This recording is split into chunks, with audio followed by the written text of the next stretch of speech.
पंढरपूरची वारी आणि जेजुरीचा गड ही फक्त ठिकाणं नाहीत.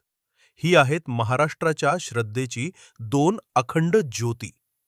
दरवर्षी आषाढी एकादशी आली की लाखो वारकरी टाळ मृदुंगाच्या गजरात हातात भगवे झेंडे घेऊन विठोबाच्या भेटीसाठी पंढरपूरकडे पायी निघतात.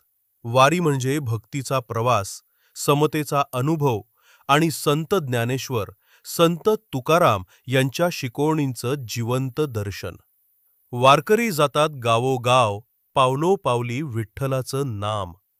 ज्ञानोबा माऊली तुकाराम अशा गजरात ते विठोबाच्या चरणी पोचतात. आणि दुसरीकडे पुण्याजवळचा डोंगर सोन्याची जेजुरी. इथे वसलेला आहे महाराष्ट्राचा लाडका खंडोबा मल्हारी मार्तंड.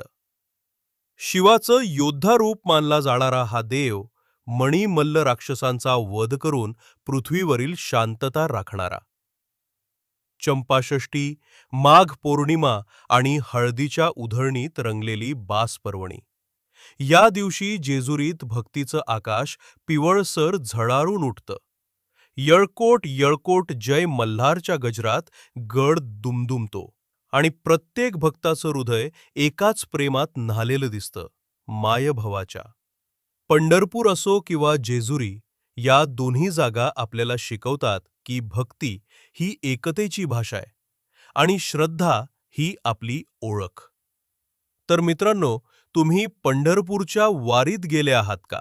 किंवा सोन्याच्या जेजुरीत हळदीत न्हालात का? तुमचा अनुभव कमेंट्समध्ये नक्की सांगा.